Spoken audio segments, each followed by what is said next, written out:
So somehow this morning we're going to cover like about 1,000 years of history. So what we have been doing is just kind of looking at the picture of why did God need to send his son, and why did he need to go to the cross? And so we've spent most of our time, obviously, in the Old Testament in how he called his people together. So it all started off, the most important thing, started off in the garden where everything was as God wanted it to be. And we chose that we wanted to be God ourselves. And that is the underlying theme throughout the rest of Scripture, is we decide we want to be God. And so that leads to different types of behaviors that is called sin, right? But all of that sinfulness is just a result of we think we can do it better. And we don't want to, we may even like to go and worship you every once in a while and sing some songs. But when it comes down to it, we really like to be in control, right? And what that does, whether you like it or not, it separates you from God, because God is completely holy. And guess what? If you're God, you don't have to compete with other gods. In fact, you can't, right? Because they are false. And so whenever we decide to be our own God, that separates us. And it's not just our behavior. And so often that's all we focus on is the behavior. And those are bad things, right? Because God desires for us to bring good into the world, not evil.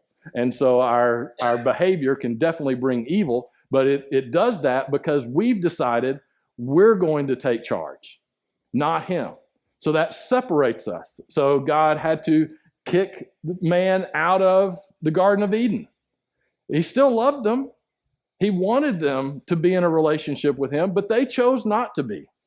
So now you have to deal with that, right? And he continues to reach out, but man continues to fall further and further away, right? And so then we get to Noah and the time where there's wickedness, and God's creation that he loves so deeply is being destroyed by itself.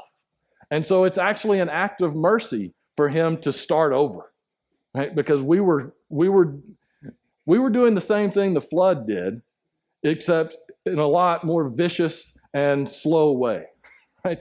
We were slowly destroying ourselves, right? So God starts over, and then he begins reaching out to a people group. He's constantly trying to reach us, giving us opportunities. And he reaches out to Abraham and Isaac and Jacob. They end up in slavery in Egypt. And then we talked about the Passover, right? That there has to be an accounting for this separation that has happened. There has to be a sacrifice to be able to bring us back into that relationship with God. And so that was done through ritual. That was done through sacrificing a lamb or sacrificing other things. So God brings the people out of slavery. Wonderful imagery here. It not only did it happen, but it also, it's spring, our birds. We thought, even after getting a new roof, it's still, they find their way in. But we have this wonderful illustration of God bringing his people out of slavery, right? That is what he's wanting us to do, because he knows that we think that slavery is following him. So we decide we're going to be God because we can do it much better, and we actually put ourselves in slavery to sin. Because you're going to be a slave to something. You're going to be a slave to sin, or you're going to be a slave to God. That's it. And we think that by not being a slave to God, that means we're free. No, that just means now you're a slave to sin. And so he brought the people out of Egypt, brought them out of slavery, then gave them the Ten Commandments, gave them the framework to be a totally different nation that the world had never seen before. And the world had never seen a nation like them before. This was a Bedouin type group of people who then, after receiving the Ten Commandments, where we left off last week, he delivers them. He has already promised this land. They were there before. Now they go back. And this Bedouin group of people is able to defeat city after city after city. Why? Because they were great warriors and trained under Egypt?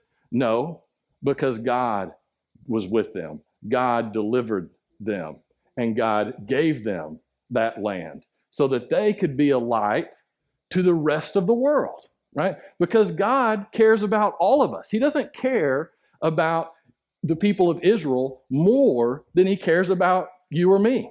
He uses them. They have a unique place, right? They are to be used to spread his message, right? And so he did amazing things through them. And so the people, you see, they conquer the land and things start to improve fairly quickly. You go through a time of judges, right? Then you go into a time of kings, and there's all kinds of ups and downs through all of this. But during the time of the kings and King David and King Solomon, it becomes one of the most prosperous kingdoms in the world at that time, right? But it is all based on them knowing who God is and making sure the order is right, that it is God who is God, not the individual and not the earthly kingdom. And what would happen is the people would begin to fall away. They would begin to rebel, right? And we see this in the time of the judges. So just one quick verse in Judges chapter 17. I'm going to read quite a bit, so you can either follow along or do sword drill to keep up. So Judges 17, verse 6, it says, "In those days, Israel had no king. Everyone did as they saw fit." All right. So that is what happened. And what a simple and powerful way of putting that, right? And this is actually in a accounting of a story of a son who stole silver from his mom and then comes back, and his mom is happy that he returned it, and she lets him use the silver to melt it down to make his own idol. And then he hires a Levite priest to be the priest of his household. So he thinks that will get him in good with God. And so the people were doing as they saw fit, not as God saw fit. They were doing what was right in their own eyes. We see that phrase uttered a lot. And so you would have these times of the judges, and the judges would have to come in, and there'd be consequences to this, right? As this group of people, they were prospered when they followed God, and when they stopped following God, it was a progression downward. It didn't happen overnight, but all of a sudden they were vulnerable, and they could be attacked. And God's blessing was being removed, not because God was removing it, because they were turning the other way. Right? And so you have this happen over and over again. Then you have the time of the kings. And the kings, it's basically the same thing. When you had a really good king that kept the people in line, they would follow. When they set a good example, the people would follow. But then you'd have bad kings, and it was constant. And then you get to the time of the exile, where you have both the northern kingdom. I mean, you had a civil war. You had a split between the northern kingdom and the southern kingdom, and everything kind of falls apart. And then you have the prophets that are coming in telling the people, hey, wake up, right? Over and over again. Jeremiah, in Jeremiah chapter 11, verses 1 through 8, you have Jeremiah saying this. He says, "This is the word the Lord came to Jeremiah from the Lord. Listen to the terms of this covenant and tell them to the people of Judah and to those who live in Jerusalem. Tell them that this is what the Lord, the God of Israel, says. Cursed is the one who does not obey the terms of this covenant, the terms I commanded your ancestors when I brought them out of Egypt, out of the iron smelting furnace. I said, obey me and do everything I command you, and you will be my people, and I will be your God. Then I will fulfill the oath I swore to your ancestors to give them a land flowing with milk and honey, the land you possess today. I answered, Amen, Lord. The Lord said to me, proclaim all these words to the towns of Judah and the streets of Jerusalem. Listen to the terms of this covenant. Follow them from the time I brought your ancestors up from Egypt until today. I warned them again and again, saying, obey me. But they did not listen or pay attention. Instead, they followed the stubbornness of their evil hearts. So I brought on them all the curses of the covenant I had commanded them to follow, but they did not keep. So the sinfulness of man continues. But is God going to give up? No, he's not. He's going to be frustrated, angry. There's going to be consequences. And you can come at this from either way, and either one would be justified. You can say God intentionally punished by sending other nations and things to attack and to destroy Jerusalem. God would have every right to do that. He warned over and over and over again. Or you could also come from the perspective that God tells you how you need to function, and when you don't, it leads to those results, right? Either way, God was warning the whole time. And he was saying, hey, you need to turn back. You need to recognize who is God and who is not. Because guess what? You're not, and you don't do a good job of filling in, right? But the people just kept rebelling because that is part of our fallen nature. And we are there is a spiritual battle going on, right? There are those, whether you call them demons, Satan, spiritual forces, principalities, right? That's going on. There is an enemy out there that ironically knows that they ultimately lose. But their goal is to just take as many of us as they can with them. Right?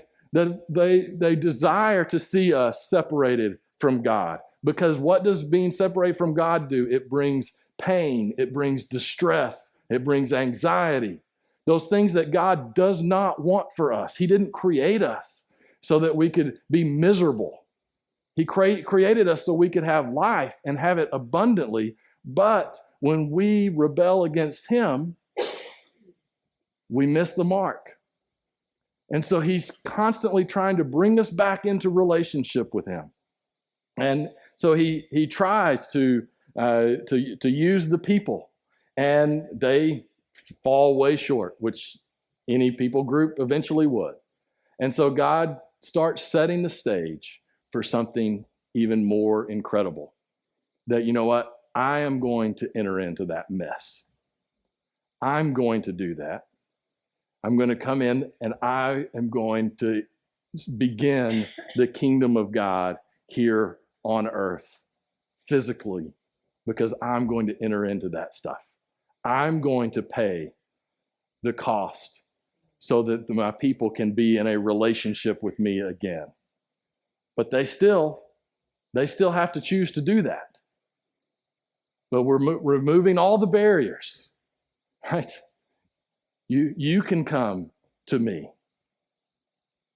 And you start seeing different prophecies that are being shared in the Old Testament. The prophets are starting to talk about the time that the Messiah will come. And then about 400 years after the exile, after Jeremiah and all that stuff came to fruition, because guess what? They didn't listen to Jeremiah. One of the best stories of Jeremiah is that that he was hated. They knew he was a prophet, so they didn't really want to kill him. But they hated everything that he said. And so the king, one time, Jeremiah prophesied and said, yeah, Jerusalem's done for. And the king was like, well, I don't like hearing that. I'm going to throw you in a pit. So he throws Jeremiah in a pit.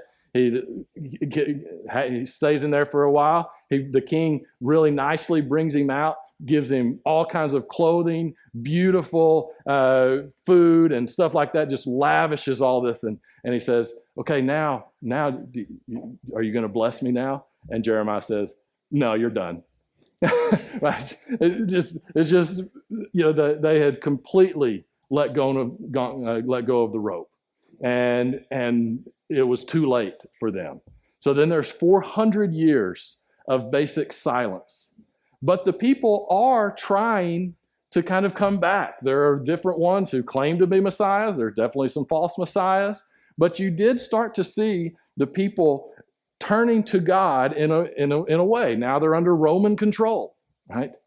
And then you have this random guy from a no-name town show up, and things start happening. And then he starts doing things that are very different. In fact, in Luke chapter 4, verses 16 through 21, he went to Nazareth, where he had been brought up. And on the Sabbath day, he went into the synagogue, as was his custom. He stood up to read, and the scroll of the prophet Isaiah was handed to him. Unrolling it, he found the place where it is written, "The Spirit of the Lord is on me, because he has anointed me to proclaim good news to the poor. He has sent me to proclaim freedom for the prisoners and recovery of sight for the blind, to set the oppressed free, to proclaim the year of the Lord's favor." Then he rolled up the scroll, gave it back to the attendant, sat down. The eyes of everyone in the synagogue were fastened on him, and he began by saying to them, "Today the scriptures fulfilled in your hearing." Jesus, referring back to Isaiah 61, the prophecy of something that would come, that God wasn't done yet. Even though you're in exile, even though things feel like they're completely done, God's not done yet. In fact, he's coming. Right? And Jesus says it's being fulfilled right now. Did they respond with praise? No, they respond by trying to push him off a cliff. Right? Because it was different. Who could this guy be? Then there was another time that Jesus, in Luke, but he referred to a passage, and I'm going to read this whole chapter just because I think it's incredible. It's Isaiah 53. Jesus refers to a scripture in that when referring to himself. This is, again, written at least 400 years before Jesus. Isaiah 53, "Who has believed our message, and to whom has the arm of the Lord been revealed? He grew up before him like a tender shoot, and like a root out of the dry ground. He had no beauty or majesty to attract us to him, nothing in his appearance that we should desire him. He was despised and rejected by mankind, a man of suffering and familiar with pain, like one from whom people hide their faces. He was despised, and we held him in low esteem. Surely he took up our pain and bore our suffering. Yet we considered him punished by God, stricken by him, and afflicted. But he was pierced for our transgressions. He was crushed for our iniquities. The punishment that brought us peace was on him, and by his wounds we are healed. We all, like sheep, have gone astray. Each one has turned to their own way, and the Lord has laid on him the iniquity of us all. He was oppressed and afflicted, yet he did not open his mouth. He was led like a lamb to the slaughter, and as a sheep before its shears is silent, so he did not open his mouth. By oppression and judgment he was taken away, yet who of this generation protested? For he was cut off from the land of the living. For the transgression of my people he was punished. He was assigned a grave with the wicked and with the rich in his death, though he had done no violence, nor was any deceit in his mouth. Yet it was the Lord's will to crush him and cause him to suffer. And though the Lord makes his life an offering for sin, he will see his offering and prolong his days. And the will of the Lord will prosper in his hand. After he has suffered, he will see the light of life and be satisfied. By the knowledge of my righteous servant will justify many, and he will bear their iniquities. Therefore, I will give him a portion among the great. He will divide the spoils with the strong, because he poured out his life unto death, and he was numbered with the transgressors. For he bore the sin of many and made intercession for the transgressors. That is Jesus Christ. That is God paving the way for the one who would bear our sin. Because what our sin does, not only does it separate us from God, but it brings so much pain and destruction and evil. God hates it. He does not desire that. He had so much more in mind for us. He desired for us to experience his goodness, to live out, to be good in the world. But in our arrogance, we thought we could do that on our own. And the old saying, you can start digging your own hole, and there's a couple of options. You just keep digging until you finally find your way out. That never works. The first thing you have to do is you have to stop digging. You recognize, wait, I can't do this on my own. I need Jesus to reach down in the pit and pull me out. Right? And that is why Jesus finds himself on that first Palm Sunday. He finds himself on the back of a small donkey. And he begins to enter in to the city, knowing where this would lead, knowing he would be pierced for our transgressions. He would be crushed for our iniquities, not his. Right? Knowing that he was going to experience separation from God that he had never experienced before because of what we had done. But he loved us so much that he wanted to make sure we could have a relationship with him. In Luke chapter 19, verses 37 through 44. When he came near the place where the road goes down to the Mount of Olives, the whole crowd and disciples began joyfully to praise God in loud voices for all the miracles they had seen. Blessed is the King who comes in the name of the Lord, peace in heaven and glory in the highest. Some of the Pharisees in the crowd said to Jesus, Teacher, rebuke your disciples. They're blaspheming. Right? I tell you, he replied, if they keep quiet, the stones will cry out. And we'll continue here in just a minute. I love that passage. The stones will cry out. Right? And the excitement, you can feel it. Right? The disciples are excited. And then I will refer to them as the mob. Okay? The mob doesn't have to be a bad thing. But there's danger in the mob, right? But the mob is there, and they have seen some of the miracles of Jesus. They've certainly heard about them. And now all of this stuff is matching, and they're recognizing, wait, maybe this guy is the Messiah. There's been people that have said they're the Messiah before, and it all fizzled out. But he's actually entering in to Jerusalem.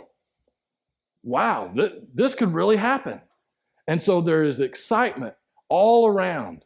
And you can tell the religious leaders are terrified because they can feel it too. They know there's something to this guy. And so they're trying to get them to shut up. They say no. And even the rocks would cry out, you have no power here. Right? And so Jesus enters in, and it's this wonderful time. It's this wonderful scene. And I should stop reading right now and I should just end it. But I'm not. Verse 41. As he approached Jerusalem and saw the city, he wept over it. He said, even you, had only known on this day what would bring you peace, but now it is hidden from your eyes. The day will come upon you when your enemies will build an embankment against you and encircle you and hem you in on every side. They will dash you to the ground, and you and the children within your walls. They will not leave one stone on another because you did not recognize the time of God's coming to you. So Jesus is showing us an example of a truly mature faith. We talk about having a mature faith. And what does that really mean? Sometimes it's like, oh, well, it's that person that goes to church every Sunday. It's that person who reads their Bible a lot or prays really well. A mature faith is one who can recognize and see the destruction and the evil that is to come, but knows that God is victorious anyway. A mature faith is one that is strengthened when the city is hemmed in and the walls are being torn down. Now, imagine what Jesus is thinking here. He knows he's about to go get nailed on a cross. And within about 30 years, this group of people who he came to save, to give peace to pour out his faithfulness and his goodness, and to give them a life of joy and hope and peace. And he's going literally to the pits of hell to do it. Within 35 years, they have continued to fall away, and the city and the temple will be destroyed. Yeah, he weeps. He weeps for the children. He weeps for that society. They've been given everything to know how to follow him.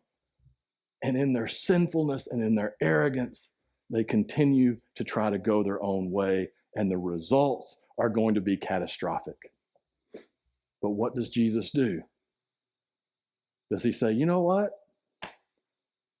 If all that's going to happen anyway, really, the itinerary of Friday afternoon getting nailed to a cross, maybe go ahead and cross that one off the list of things to do. Right? They're not going to pay attention anyway. Right? We'll just go back. You know what? If we'll just try to do it the way that we've been doing it. That's what I would have done. You morons can't just read simple 10 rules and follow them. You know what? This is what you want. This is what you get. Have you gotten to that place with your kids? You teach and you teach and you teach and you teach, and they just keep doing it, and you're like, all right, have at it. Don't call me for bail money. Right? But no, that's not what Jesus does. He weeps. He understands the reality of human sinfulness, and then he goes to battle. And I believe as Jesus is looking out, I believe he's seeing a spiritual battle that we've never experienced before. And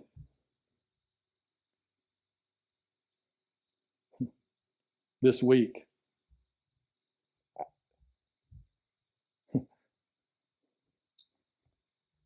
I've talked about that we're in a heightened spiritual battle. And I know that's hard to wrap our minds around and what that looks like. And many times that spiritual battle kind of stays in the spiritual realm where you can feel it, right? And it's still influencing, it's still pulling people away from God. It's still trying to separate people from God. And so you know that it's there, but it's still in that spiritual place. If you can't see the physical reality of the spiritual battle that we're in right now, please ask God to open your eyes. We are at a dangerous place. And listen, I'm kind of where Jesus is as he's weeping. Now he knows what he's going to do. And he knows that he's going to bring victory. I'm looking out and I'm weeping, and I don't really know exactly what to do, but I know that he brings victory. So I'm going to hold that, and I'm going to go to battle, but there's those moments that you just weep. The spiritual battle is no longer in the spiritual realm. It is physically in front of us. You can touch it, you can read about it, you can see the results of it. There are 6 dead individuals, 3 dead children this week that are a direct result of spiritual, demonic influence. There is no question. The person, and by the way, every mass shooting like that is a result of demonic influence. Okay? Now, but it's kind of been under the surface in the past. But we've all acknowledged it. But our society will not acknowledge it. Right? We just go immediately to, well, let's talk about the guns and stuff like this. And hey, there's things to be said. But guess what? There's less guns per capita now than there's ever been in the history of our country. There are more laws restricting guns than there's ever been in the history of our country. And mass shootings have started increasing in the last 30 years. Why weren't they happening before? We can talk about the guns, but why wasn't it happening back here? And why is it happening now? Because Satan is having a field day, and we are welcoming him. We are saying, come on.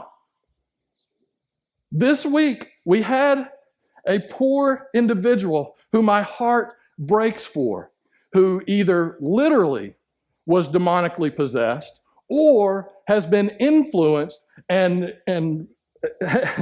subjected to demonic ideology for years that we are encouraging, by the way, that makes this person break to the point that they don't know what gender they are. They don't know that they're a child of God. That is what is happening. Right? And rather than our hearts breaking for that person and saying, how do we start helping people who struggle like this? How do we help people who are being influenced by this demonic ideology? Because shouldn't we care for them? Damn right we should. They are created in the image of God. And why don't we try to help them? But our society, I've never been so sick to my stomach this week.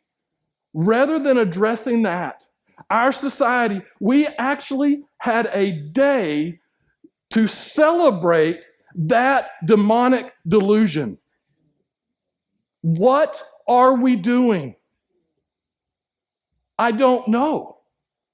The only answer that makes sense is that the spiritual battle is no longer spiritual. It is out there. And it impacts everyone. And I don't care if you vote blue, if you vote red, or who you are. This is going to take everyone down. Because guess who is dead as well as the innocent people? That person who was influenced either directly by demonic possession, and I never thought I'd preach about that, but that is clear that it happens. Either she was, can't even say it. Read some of the stories. Can't even get through them. Either completely demonic possessed or influenced by demonic ideology. And any other society that would recognize that God is God and we are not would say, whoa, we need to slow down and we need to figure out how to help people. Our society says, the hell with that, let's just celebrate it.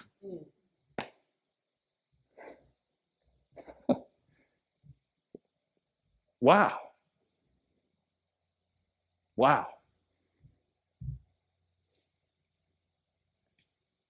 I think we do need to weep. I know I have. This isn't pretend anymore. It never has been, but we've been able to rationalize things away in the past. Oh, well, that person just had a normal mental illness. No, we're causing the mental illness now. We're teaching the mental illness. We're encouraging. We're celebrating the mental illness. So as Jesus is looking over the city, knowing that it's going to fall, he weeps. But then what does he do? He keeps walking. And he enters into that mess where the spiritual world, I guarantee, was descended upon Jerusalem that day, that week. They were there. They needed to get rid of this guy, no matter what. And they influenced and they pushed people, and they were able to manipulate a mob that was praising Jesus on Sunday and shouting to condemn him on Friday. That is demonic influence. They were working overtime. And what did Jesus do? He went right into it. He faced the consequences, knowing this isn't going to be pleasant. And I would rather not do this. But you know what? They're not going to win. I created them. I will take them out. And he does it. He goes to the grave. And he overcomes sin and death. You know what? No one would have known how Jesus was going to overcome sin and death back then. But he did it. I don't know how we're going to overcome this demonic influence in our culture right now. But I know I'm following the one who's already done it. I know I'm following the one who rose from the grave, who the demons could not hold down. I know I'm following the one whose heart breaks for those who are confused about who they are. And he just wants to be able to take them in his arms and say, you are created in my image. I created you to be a beautiful young girl or a beautiful young boy with purpose and potential. I did that, and I want what's best for you. And our society is spitting in the face of that and is intentionally trying to destroy that. No. We have to stand up and we just have to say no. The temple may still get destroyed. The children are still, unfortunately, going to be impacted. But we follow Jesus into battle because we actually do love people. Not like all the slogans of this demonic age, but we truly love people and want them to be restored to the relationship that God created them to be in. And we've got to start with ourselves. There's times we weep. There's times we're going to feel overwhelmed. But then we head headlong into this demonic influence. If you care about people, if you're serious about your faith, it's going to get really uncomfortable. But let's get uncomfortable. Jesus did for you and for me. Let's go to him in prayer.